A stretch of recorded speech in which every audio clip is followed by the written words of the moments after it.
Welcome to the Growth House Podcast. I am Jesse Ray, and I'm here with my good friend Cierra Porter. I'm gonna let you introduce yourself. Who is Cierra Porter? Well, Cierra, I'm a photographer, I'm a videographer. I travel a lot for photo and video, and I have a swimwear brand, Amini, that I think we're gonna talk about a little bit. Yep. And yeah, I come from a really big family. I moved to Arizona like a year and a half ago, and we met, like a month ago, 2 months ago? A couple months back, yeah, through Derek. Yeah. Shout out D-Mac. Yeah, good old Derek. Good old Derek. But yeah, I want to kind of start from the beginning. What started your entrepreneur journey? Because you have the swimwear line, photography.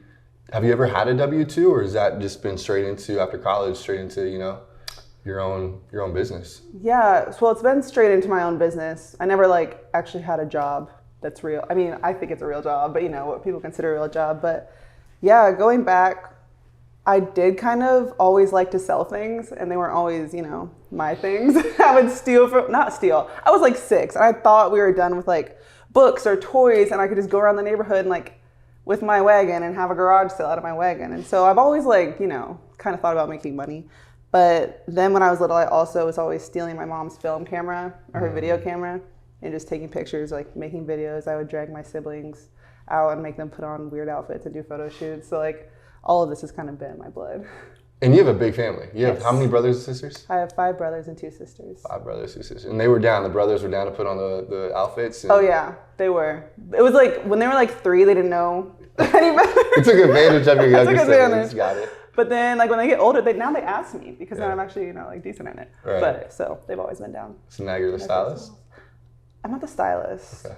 I'm just the photographer. There you go. You know how to make them look good on camera. Exactly. I like it. So let's dive into Amini. What is the backstory there? Why did you create it? So Amini, so one of my friends I first would travel with all the time, we would travel and shoot for brands on location as a way to get our travels paid for. Mm-hmm. And one time we went to Vietnam and we shot swimwear. She would model, I would take the pictures. Then we went to Thailand, and everyone that I reached out to didn't answer me, and that was the first time that happened, and I just got a bit annoyed. So I was whatever, I'll make a swimwear brand and it'll just be better and cuter than theirs.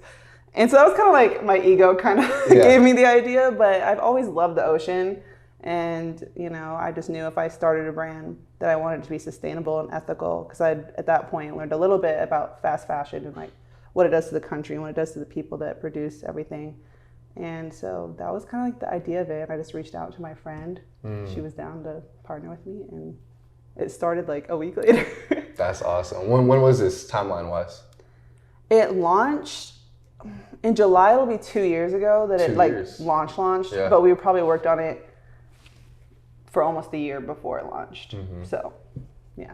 So 3 years running, kind of in the mix. What about the whole sustainability piece? You want to kind of talk about that a little bit more? Yeah, I don't even know how that has become so important to me. I don't remember when it started, but I just always, like I said, love the ocean. Mm-hmm. And I've just seen different documentaries or different videos about how humans are just pretty much destroying it. And the more we destroy it, that has a terrible effect on us. And I just think anything that God has given us, we're supposed to steward well. And I just don't think we're stewarding our planet well. Mm-hmm. And it's so beautiful. And creation is so important. And we're kind of just, I don't know. I feel the way we think about it is so selfish. So I just knew if I had a brand, I wanted it to pour back into the planet and pour back into people instead of stripping it. So. Yeah, that's amazing. I love when, brands have a bigger vision than just, the clothing or apparel or whatever it is. So I love that. What about year one? So actually let's talk about, the whole year. So it took you a year to really get this thing launched. What were you doing during that year? Well, I never studied fashion or knew how to design anything. And so we were just Googling, trying to find a manufacturer that was sustainable and had great practices and actually paid the people that made the stuff. And we finally found one. And then I got to the design process and I was I don't know what I'm doing. So you're not a designer? No. Okay. This is my first anything. Okay. And so we would try to sketch stuff, and we sent it in for our first samples. And I wish I brought the samples with me because they're so bad.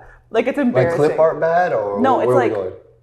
It's when they sent in, I thought I had a vision of what I drew and what it would look like when they sent me the finished product, and then they sent it in, and it was I see they did exactly what I told them to do, but what it was just so wrong. It was not what I thought was in my head, And so it was a learning process. So we had, do quite a few sample rounds and then, get an LLC, make a website, do shoots, all that stuff. So how was that design process? Did you end up like going on a website to find a third party, someone freelance to design it, or do you have someone in-house? We just figured it out. Oh, you guys just figured it out? Yeah, so we still design them. That's impressive. Yeah, I mean, it took us a second, but we got it, So it got launched. What year is this, 2019 you said? 2020 it launched, because it'll be 2 years this year. Right, okay, 2020. Mm-hmm. And then how was that like first couple months? It was awesome. Like we had so much support from like friends and family, and I think we had this idea that like, oh, because we have good images and because we have like so many friends and stuff, like this will just like pop off and everyone in the world is gonna be obsessed and it's gonna be like the biggest thing. And like that's not how it happened, but it's still like we learned so much in that first year, and we had a lot of fun, and it didn't like, I mean, it did great. We made back everything that we put in, and we just keep putting it back in and expanding even more. We were kind of getting into clothing now. And so it's been fun. I think we had like, I'm a dreamer, so I had unrealistic expectations. Like I legitimately thought it would be like Armani by now. Which, by the way, side note, I was pronouncing Amini wrong.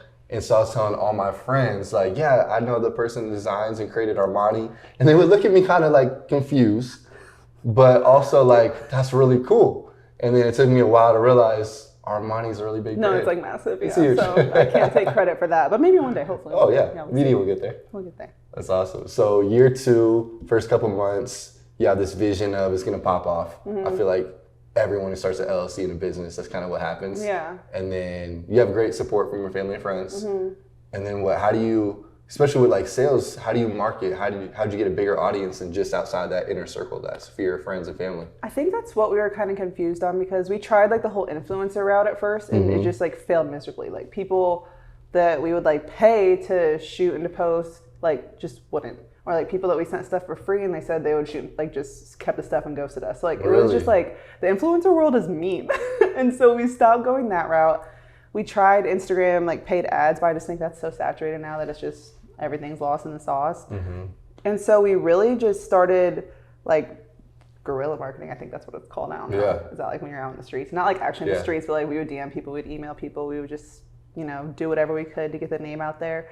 And then like when we first started getting kind of consistent orders from like, we were like, do you know this person? Like, I don't know this person, do you know this person? Like we got so excited. Like, and then we knew, I think part of it is just time and like word of mouth and like things, if you do things well, and if you make people feel valued, like they'll tell other people. And I don't know, it's doing so much better this year than the first year. So that's amazing. Yeah. So guerrilla marketing was a tactic that ended up working, as well as just people now spreading the word. Yeah. And we also had like pop-up shops, and we would try to market those really well, and those do incredible for us every time. And so, I don't know, just try to be creative with it. Yeah. So do you reach out to like a specific target audience, like you said, influencers, which I do want to ask you about that, how that all, worked out. Doesn't sound like it worked out that well. No. But so like pop-up shops, what else did you guys do to market? And did you target specific, types of people? Fitness trainers, coaches, that sort of audience? No, I mean, with the Instagram stuff, we just targeted people that we felt like cared about the same things that we cared about, like had similar values. Like it doesn't matter how old you are, like what you look like or any of those things. Like you don't have to be crazy fit like a fitness trainer or like perfect look like influencers. Like just like care about people and care about the planet, and we think that aligns with what we align with. And so honestly, it's like been through conversations with random people. Like I'll run into girls wherever and we get to talking, and like I'll give them, like I have these little discount cards, I'll hand those out, like just random conversations, honestly. And I feel like that's been better for us. Like I don't know, I know like marketing and ads and all that stuff is important, but it's been out of the organic stuff that we've had the most growth. That's cool. So how much more growth did you have this past year? Oh, we like over tripled like the first year, I think. So it's been good. It's been fun. That's awesome. So I'm curious, you've had a lot of growth, 3 years, but 2 years of actually officially in business. What's some like big challenges besides social media influencers ghosting you? Yeah, that was a challenge. Like I said before, figuring out how to design was a challenge, but I think like the biggest challenge, which I see as a blessing, I mean, everyone says like don't go into business with your friends, and like the girl that I'm a partner with, she was my first friend when I moved to Missouri. Like we went through junior high, high school, college, like all the same school, and it's been like very revealing of like your own pride and your own ego stuff, because like being 50-50 on something, like you want it to go your way or the highway, you know what I mean? Like it just reveals a lot about yourself that you kind of, I don't know, I think you can always like blame on the other person, or like you have these hard conversations and you can always feel like you're in the right and like not even choose to see their perspective. But through our hard conversations, I feel like we've both grown so much, and it's just, I don't know. I think that that's a good thing, but it is challenging. Yeah. How do you balance, or can you balance between a friendship and a business partner? Do you have like, all right, hey, focus, we're in, business mode, and then you guys hang out outside and then you're friends? Or is it intermingle and it just all, I think, well, she's still in Missouri, so I'm here now. So like it's been a learning process. Yeah. But now we've kind of gotten in our rhythm of like, okay, on these certain days we have these like meetings dedicated to Amini, and on these certain days like we talk about these topics or like these topics, and like we talk every day like texting, but I think having designated times that are business times to go through everything has helped so much. But like when we're together, like I was just in Kansas City, or she'll come out here for shoots and like and stuff like that. I mean, like we're friends, like it's just fun. Right. So it's like fun to do business with your friend. So I think that whole like don't do business with your friends thing is bad advice, unless it's like you have a shady friend. But like I trust her with everything. It's just, it's difficult sometimes to share ideas. Oh, for sure. What was some characteristics about her that made you trust her to go into business? Because like I've had a story where I went into business with my friend, the integrity really wasn't there. So once we started making money, it was like, we got a problem now. Yeah. So what were some of the things that you looked for? I mean, the most important thing to both of us is like our faith. And so when you have that common ground of, you live your life for Jesus, and like we're doing this, and we even like both agree on like tithing 10% of like the profits and everything. Like there's just so many things that we agree on that we've known each other for how long now? Like 12 years. It's like, someone's heart, their character, and if they're trying to walk their life a certain way, like a set apart way, that you can kind of lean on them. So that's awesome. Yeah. So how would you describe Amini if you had like one sentence or even one word? Well, Amini, it means believe. Oh, well, let's dive into that. What does it mean? Yeah, it means believe. It's in the language, it's Swahili. So I went to Kenya. I spent time in Kenya and like fell in love with the kids that I spent time with there. And her family like hosted kids from Uganda, I think, and like both countries speak Swahili. So we were like trying to find words that we thought were awesome because we both care about those places. And we landed on Amini. And I don't know, it just, like I said, our faith is important to both of us. And I just think we both have this kind of big idea that we can kind of like change the world with like our little brand. And so, I don't know, I heard this quote one of my friends told me one time, like, he wrote it down somewhere. He's actually really cool. He like, every hotel he goes into, he'll like take the art off the wall and like write a message and then like put it back. And like maybe if someone finds it one day, like they find it. But one thing that he sent me a picture of that he wrote was, let me think about it real quick. It was like, if you don't believe that we can change the world, then you just won't be one of the people that does. Like, you know what I mean? So I think that really stuck with me. And it's like, we can have this crazy dream that we're going to change the world, and maybe we don't, but maybe we do, but maybe we just changed one person's world. And so, I don't know, that word is just powerful with everything we do with our brand. No, I love it. And obviously people can see, online, we'll put in the show notes, where you can look at the brand and the full line that you have. What are some of the things that you have? I know you have swimsuits, but then also you drop more like shirts and tees. Yeah, we have sweatshirts. Those are sold out. I don't think we'll restock those till like the fall. And then t-shirts, but those also sold out. Yeah, I know. I tried to get one and she's like, yeah, you're too slow. So yeah. Next order, I gotta. Yeah, we'll do a pre-order again. But so. So what's the what was the thought process there? Because Growth House, we're gonna have some apparel, some merch.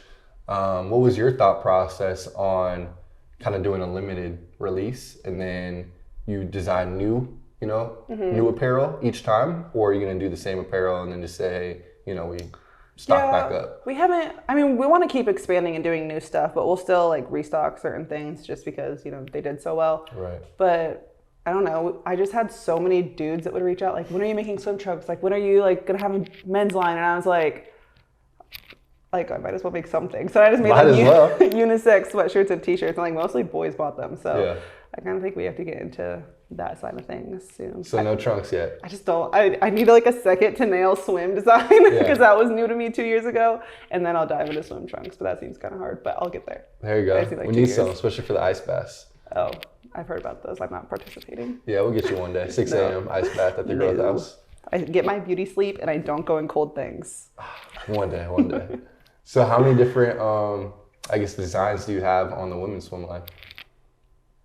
Oh, I don't even know the exact number. Not like a ton. We have different colorways and stuff, but I think we have like maybe 5 or 6 different tops now and 3 different bottoms. But we have new stuff coming, like the new shipment's getting in. I mean, it's the 20th. It's supposed to ship on the 25th. Okay. So we have new stuff coming this summer.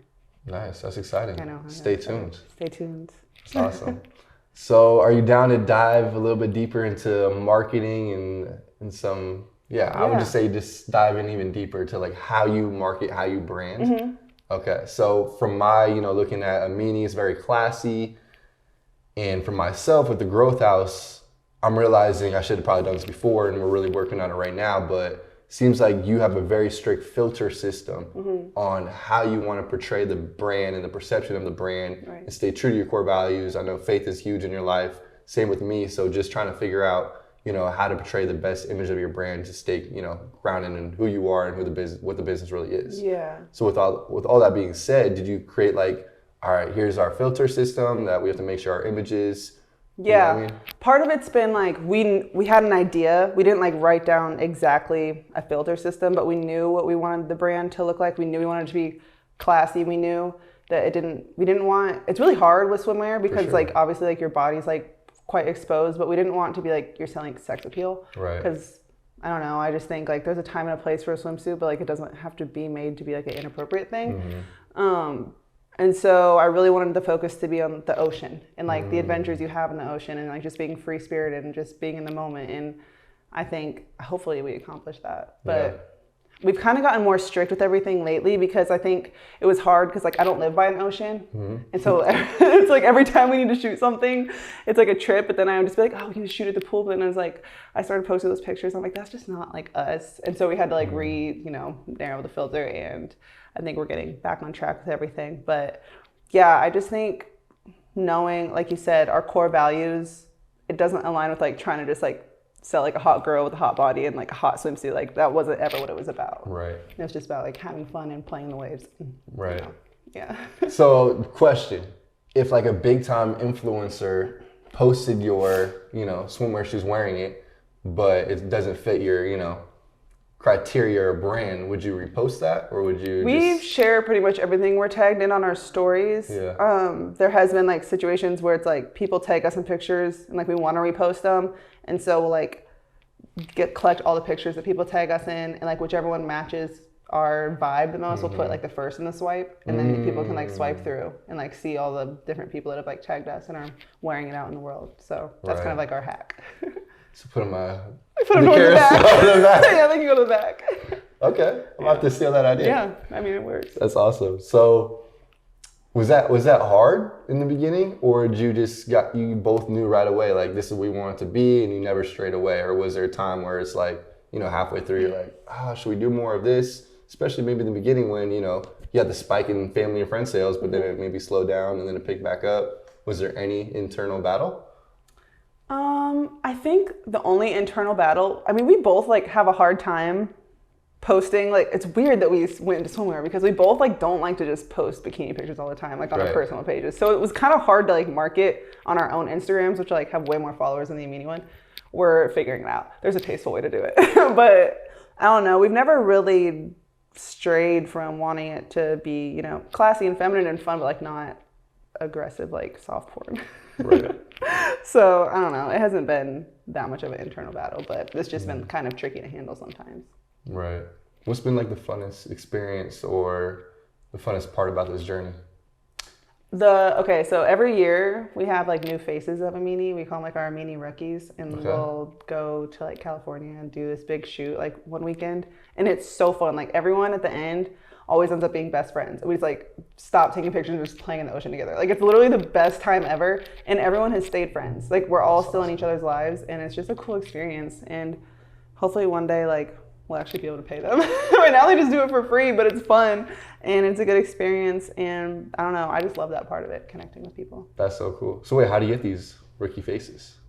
Oh, we They just say reach out to you guys, say I love your clothing brand. every time like it's time for new ones, we'll like post about it on Instagram. People will email their auditions. Yeah. So I'm gonna steal that one too. yeah. I like that. Write it down. All right. That's super cool. So I guess probably one of my last questions is, for someone starting the entrepreneur journey, literally year one, what is your advice to them? I think like just get started. Like I'm very embarrassed by some of our designs at the beginning and like some of the stuff we had on our website, but you can always like grow and change it. It doesn't have to be perfect. You just have to start, because a lot of people, it's scary to start something new because you want to have all your ducks in a row and like understand everything. Like there's so many things that we did wrong or like just didn't fully understand when we started, but like we just started it. And I mean, I think literally just now, like we could have probably gotten in like legal trouble because we didn't have one of the documents we were supposed to have. We just figured that out.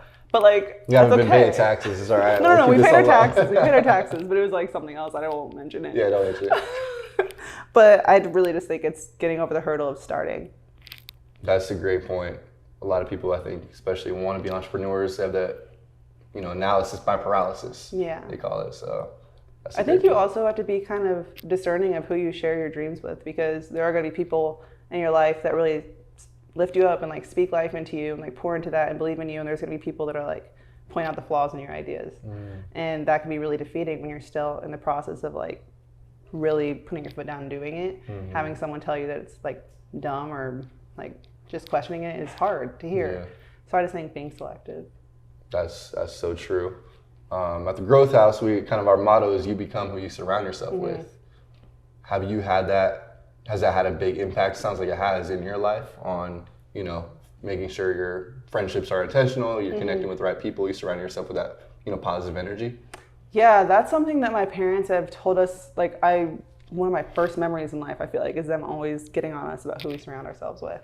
And I think when you're a kid, you don't really understand like how important that is, because you feel like you're just yourself. Like it doesn't matter. Like you're just gonna be yourself no matter who you're around. But it wasn't until I got to like college and I was living with one group of people, and then like the next year I was living with people who like love the Lord and are trying to like walk differently, that I saw like, yeah, you can know who you are, but you are very heavily influenced by the people that you surround yourself with. And that's not like a weak thing. Like it's important. We were made to have relationships, and those were made to shape and mold us. And I don't know, I think that it's become very revealing to me. My parents are always right, unfortunately. Gotta listen to the parents, right? Yeah. That's so cool. Well, I think that's a great way to wrap it up. How can they find you?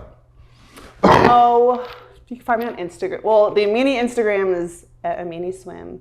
My Instagram is at Cierra Porter. And then there's links, and you can find other things too. We'll get all the links. You can find it pretty easily in the show notes. Yeah. But Cierra, it's an honor to know you and continue our friendship. And I'm glad that Derek connected us. Thanks for having me. Good And, job starting your podcast. I appreciate it. So thanks for being here, Yeah, Cierra. for sure. All right.